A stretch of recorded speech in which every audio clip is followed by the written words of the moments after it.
William Hill Vegas sponsors Joshua vs Whyte on Sky Sports Box Office. You have made a big mistake taking this fight, 100%. A lot of people who have faced Anthony haven't quite come with obviously the desire that you have. You believe you're the man to do what you say and stick it on Anthony on Saturday. I'm not old, man. I got ambition. I'm undefeated. I've beaten everyone I fought amateur and professional. Listen, I believe I can be a real champion. I believe I'll be a real champion, and this is just the start of it. So I gotta go in there, listen to what my coach says, and do what I do naturally. And what I do naturally is to fight. You know, obviously, we'll box and we'll fight. I just gotta, you know, whatever it takes. If I gotta fight, then I'll fight. If I gotta box, then I'll box. You know, if I gotta go out there and try and rip his heads off his shoulders early, then I'll do that. If I gotta box a 12-round decision, then I'll do that. Thank you. Anthony, huge profile fight. I know you trained very, very hard for this fight. A lot of attention, and looking forward to returning to the O2 on Saturday. Yeah, most definitely. Been a long time coming. Should have already had this fight done and dusted September. We're here in December now. I've patiently waited. We both had some good fights to keep active. It's just another day in the office, really. It comes to a stage where, you know, you're training 12, well, I wouldn't say 12 weeks because we train all year round, but, you know, officially when you kind of lock down for camp 12 weeks, 10 weeks, and over the last few weeks I've been thinking I can't wait for this date to come because I just want to get in there and do my job. You say that it's just another fight, but obviously Dillian comes with a lot more ambition, a lot more ability as well, and obviously the history.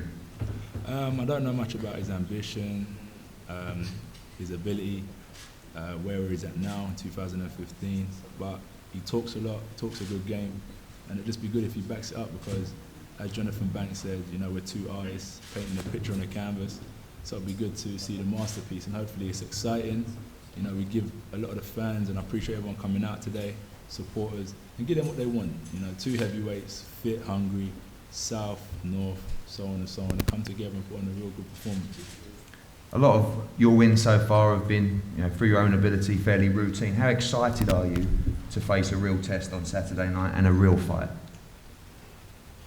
No disrespect to any fighter, but a real test would be someone like the fighters that just fought the other weekend, Klitschko's, Fury's, you know, the Hayes of the world. They're elite fighters, me and Dylan are prospects coming up. So I'm just excited to push on, really, and just to do my job. That's what I train for, so I'm just happy doing what I do day in and day out. This is what I dedicated my life to. So it's just routine, no change, routine. So routine stuff.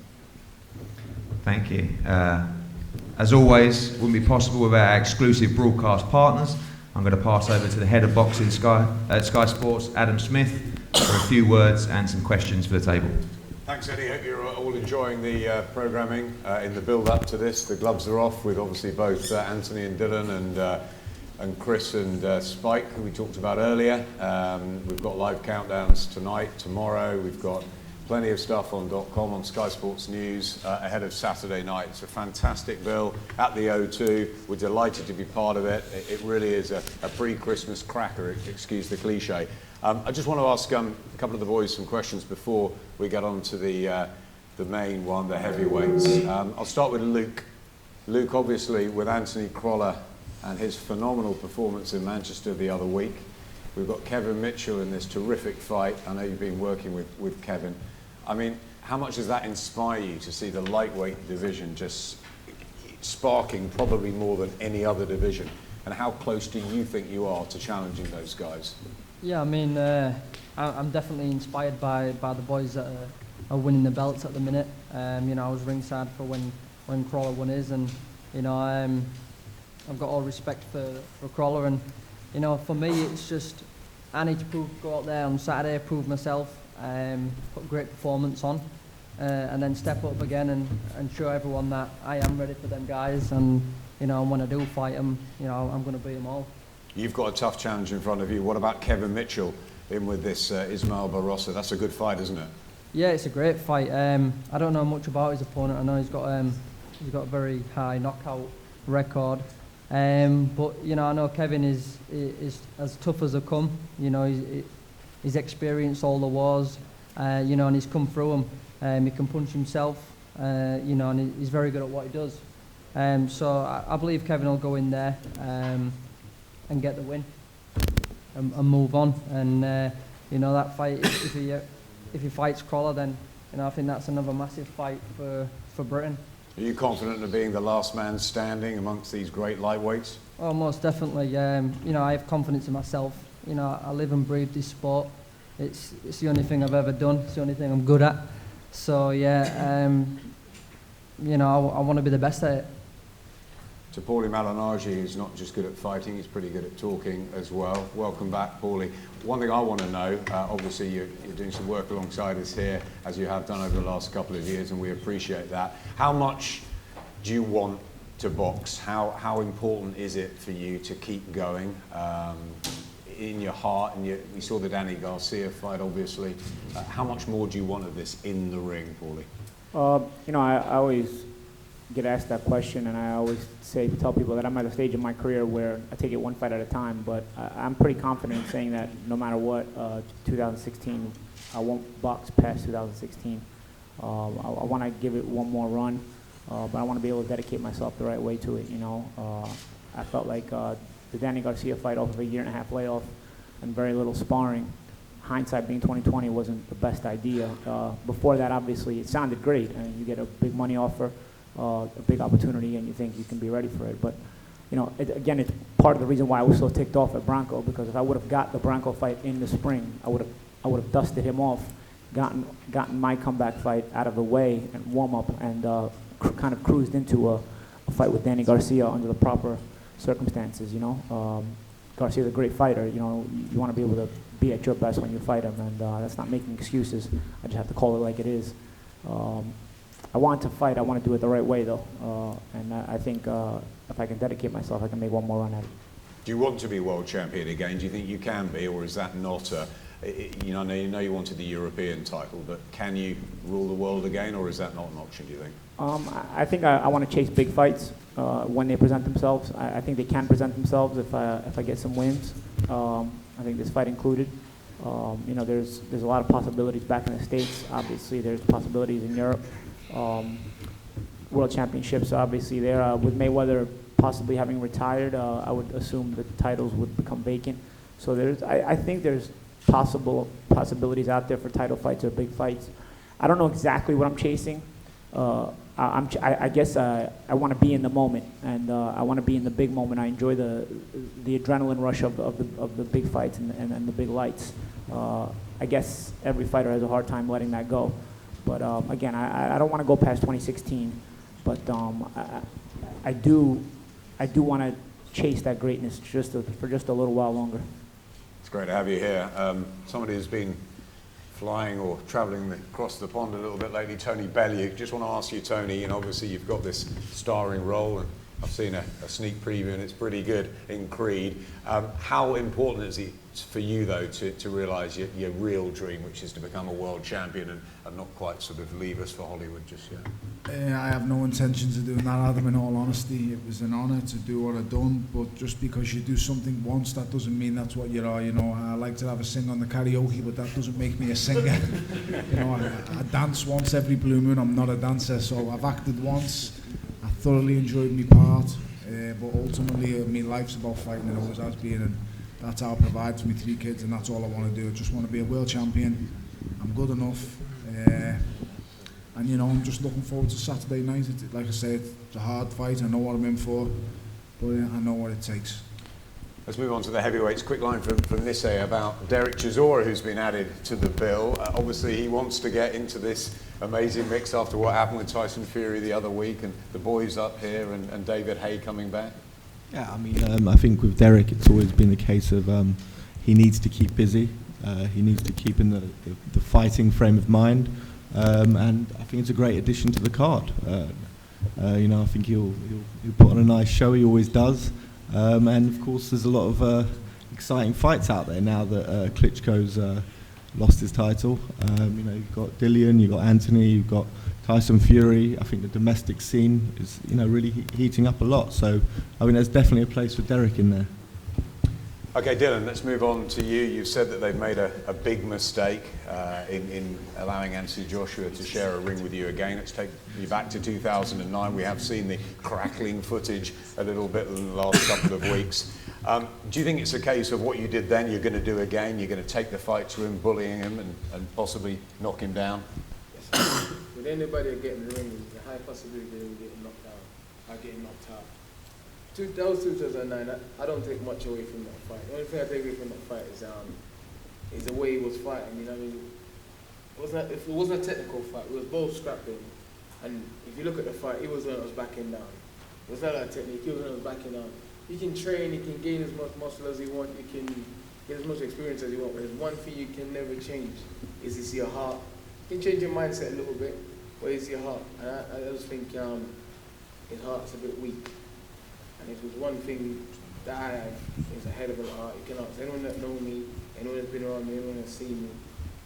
One thing I have, and I will show Saturday night, is that. But I've improved a lot. I'm a lot more technically better, sound, better fighter, stronger fighter, faster fighter. So, I've got the base solid, and now I'm just building on the base. And his base is weak. Is that what you came away with, thinking that he hasn't got the heart for a real battle? Listen, if you watch his fights, anybody even when Matt Skelton took it to him, he shied away, and Matt was hitting him with punches.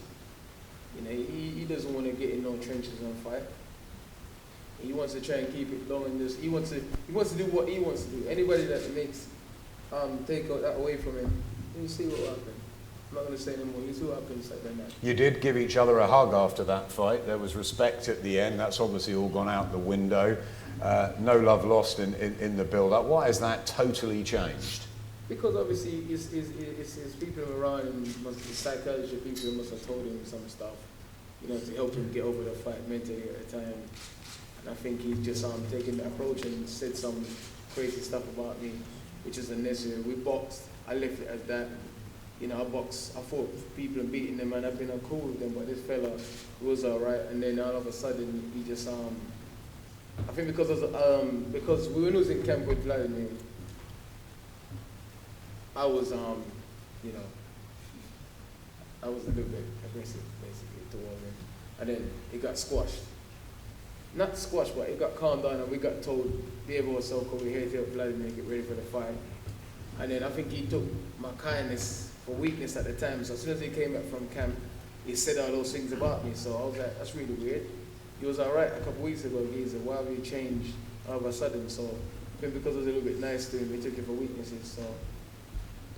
And finally, do you think you've been disrespected and underestimated in the build-up to this? We've seen the odds, we've seen the fact that people think Anthony's going to stop you and maybe stop you quickly.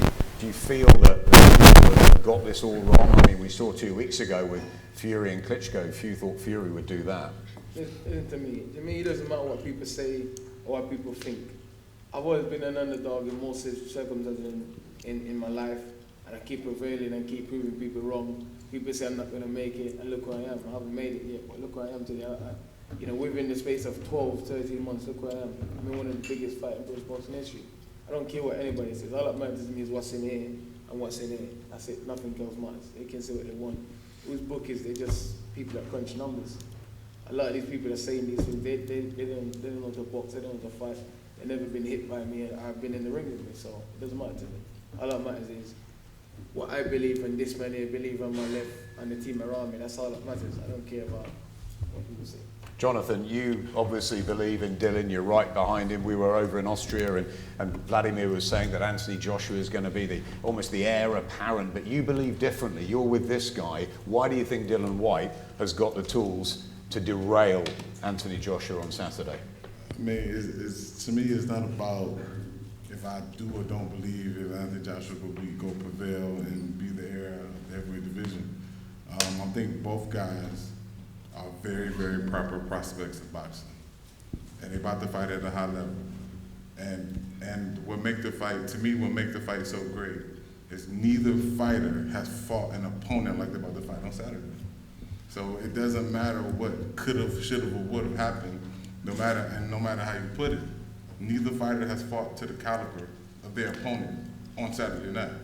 So what you're gonna see on Saturday night is you're gonna see all courage and all heart, and you can see a bunch of hatred put together in a beautiful boxing match. Well, I think hatred should be put anyway. If you hate somebody, If you want to fight him, go to the ring and settle it there.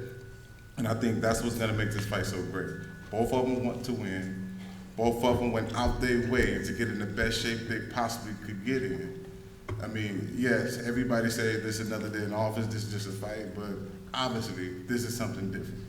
Because neither one of them has fought someone in their career of this caliber, of this undefeated record, and that they extremely hated. So both of them went out their way to get ready for this fight. That's the reality of it. And also the reality of it is they both go bring everything they can to the ring on Saturday night. And that's what, to me, that's what makes me excited about the fight, and that's what's going to make the fight so beautiful. Is Jonathan right, Anthony, that this is the most dangerous test yet for you, and that you are in with somebody who is young, who's hungry, who's unbeaten, who can punch, and has obviously got a win over you before? He's a good fighter. I could tell you more about it Sunday. What can I say about Dillian? What can I say? Just another fighter. I told you from time and time again. My heart don't beat no fear for this kid. It's another fighter for me, that's all. I've said it time and time again. I don't know what else I can say. He's talking about the amateur days, the fact that he saw something there, the heart. You know what that, yeah. What did you walk out? What did you walk out away from that arena that night? So and what were you thinking? Yeah, so the amateur fight was, as he said, when was it? 2009 October. He said it on The Gloves Are Off. So I was thinking, God, 2009, late on, 10, 11, 12 Olympics. So it was quite quick, my amateur career, so you can see the lack of experience. We fought, you know, I brought some people with me because my first 2 fights were knockouts. So when I first started boxing, I thought I was a man. I knocked out my first 2 opponents, and I fought Dillian, who was very experienced, and he had the ring generalship as a kickboxer. I took him to the ring. So we fought, you know, he knocked me down. My heart had the courage to pick myself up and fight on to the final bell. And it made me realize, you know, I need to step my game up if I want to fight guys at that level. I didn't know what level he was then until I found out later, but I thought Dillian's a good fighter at the time. So I need to step my game up, cracked on, added a bit more to my game, and carried on my career to which led us to where we are now. And that's kind of where it left at the amateur fight. And what that done for me is just showed me if I want to be better and be good at my craft, I just need to up my game if I'm going to compete at a higher level. And that's kind of who I've built myself into so far in my So we've all been watching it in the build-up. Have you been watching the old amateur fight, or is that just raw novices and this is totally different? I was a raw novice, of course, because I trained for 6 months. I was on tag at the time, so I couldn't even train the full time. I had to leave the gym at 7:30 to get home for 8. Stuff like that. I was training for 6 months, and then I just ended up fighting. Had 2 fights, and I had my 3rd fight in 2019 against him. 5-year, I think, and his gloves are off. I was told he was a 5-year champion kickboxer. So for me, it showed me, you know what, I'm not good enough, but I can compete at this level.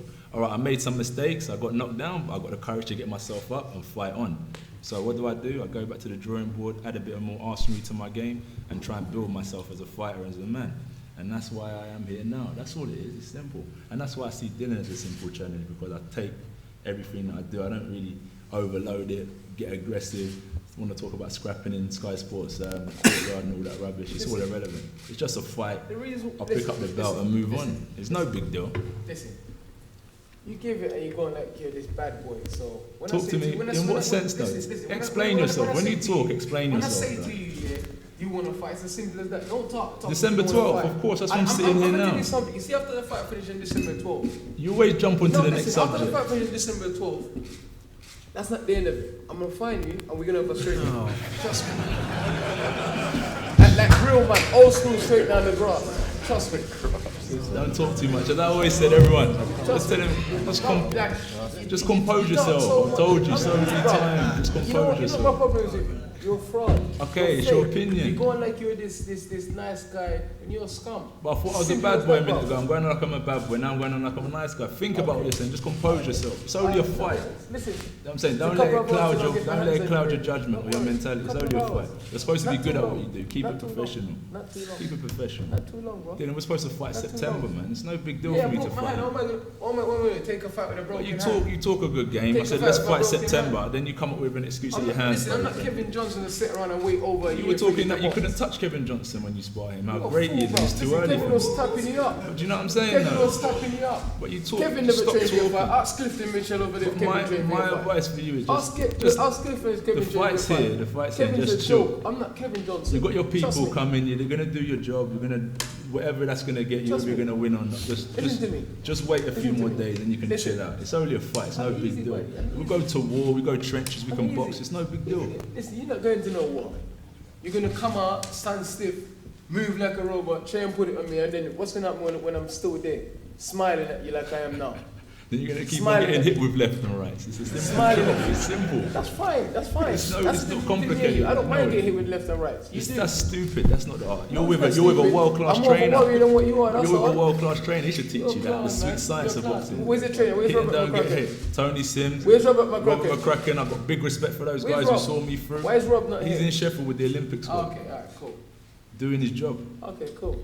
Guys, you both 100% physically and mentally fit Yeah, for definitely. this. definitely. Both of you. No problems? I'm easy.